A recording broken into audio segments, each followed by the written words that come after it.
Namaste, welcome back to my vlog. आजचा vlog असणार आहे गुढीपाडवा स्पेशल। तर व्लॉग सुरू करण्याच्या आधी सगळ्यांना गुढीपाडव्याच्या खूप खूप शुभेच्छा। यंदाचं नवीन वर्ष तुम्हाला खूप भरभराटीचं आणि समृद्धीचं जावो हीच ईश्वरचरणी प्रार्थना।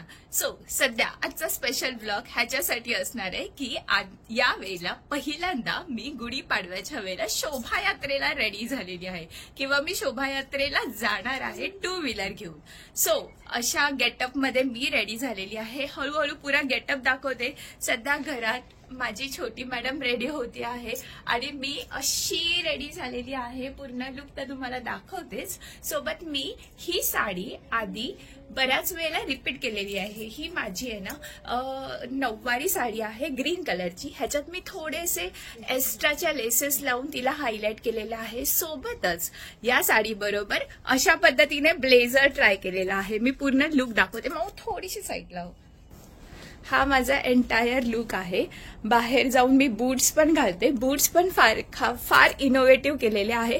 आणि स्पेशल काय आहे या ब्लेझर मध्ये, एकतर हा खणाचा ब्लेझर आहे आणि दुसरी गोष्ट म्हणजे मी तुम्हाला दाखवते। मी हे बनवलेलं आहे ते एक मिनिट मी बॅक कॅमेरा करून दाखवते।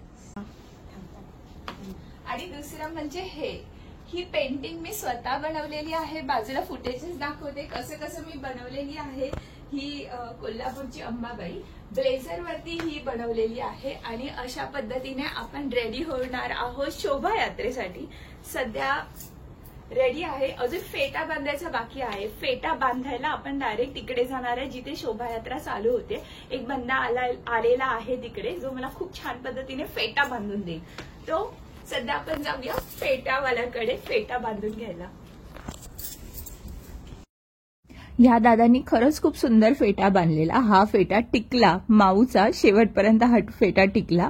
माझा फेटा बांधतानाचा फुटेज तर माझ्याकडे नाही काढायला जमला, पण मी तुम्हाला हे फेटेवाले दादा ह्यांचे पूर्ण डिटेल्स कॅप्शन मध्ये देते। जर कोणाला इच्छा असेल फेटा बांधून घ्यायची तर नक्की तुम्ही या दादांना कॉन्टॅक्ट करा।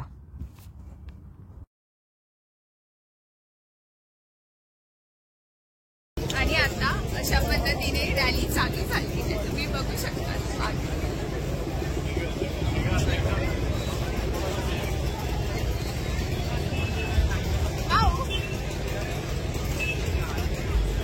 ही शोभायात्रा मी फक्त पाहिली होती न्यूजपेपरमध्ये किंवा टीव्हीमध्ये, पण प्रत्यक्ष बघितल्यावर समजलं की प्रत्यक्ष अनुभव किती सुंदर होता, अप्रतिम अनुभव होता। कारण सगळ्या वयोगटाच्या बायका होत्या तिथे, लहानातल्या लहान मुलींपासून म्हाताऱ्या बायकांपर्यंत सगळ्या खूप सुंदर सुंदर नऊवारी नेसून आलेल्या, नऊवारी फेटे सोबतच गॉगल आणि एकदम मस्त डासू सजवलेल्या अशा बाईक्स, जे कॉम्बिनेशन होतं ना बघण्यासारखं होतं।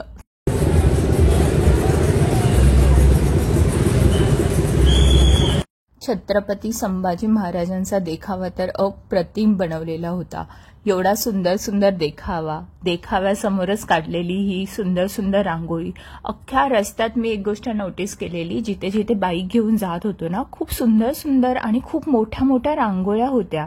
आणि फायनली या सगळ्यामध्ये आमचा फेटा हा हलायला सुरुवात झालेली। म्हणजे तिने तो फेटा सकाळपासून ठेवलेला पण दुपारपर्यंत हलायला सुरुवात झाली। पण एक एक परफॉर्मन्स अक्षरशः बघण्यासारखे होते।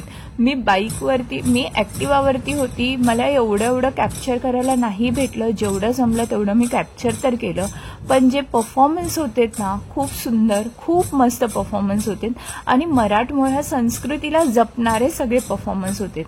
प्रत्येक वेळेला प्रत्येक परफॉर्मन्समध्ये महाराष्ट्राच्या संस्कृतीची एक झलक दिसतच होती।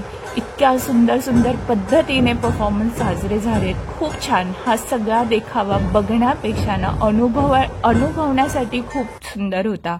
आणि अशा पद्धतीने बाईकवरती पण बघा ना तुम्ही, बाईक्सवरती एवढे छान छान देखावे मनोरे उभारले होते। छोट्या छोट्या बाईक्सवरती छोट्या छोट्या मुली अक्षरशः सायकल घेऊन आलेल्या होत्या। पुढच्या साईडला सगळ्या लहान लहान मुलींनी आपापली सायकल सजवून आणलेली। आणि अशा पद्धतीने फायनली हा सोहळा संपवून घरी येईपर्यंत आमचा पुरा फेटा उतरलेला होता। तिने तो टिकवला, ऍटलीस्ट शोभायात्रेपर्यंत तरी टिकवलेला, पण नंतर पुरा फेटा गुंडाळून तिने तो बॅगेत पॅक करून ठेवून तुम्हाला मात्र माझा व्हिडिओ कसा वाटला हे तुम्ही मला कमेंट बॉक्समध्ये नक्कीच सांगा. तुमचे अनुभव शेअर करा आणि माझ्या चॅनलला सबस्क्राईब करायला मात्र विसरू नका. चला तर मग भेटू.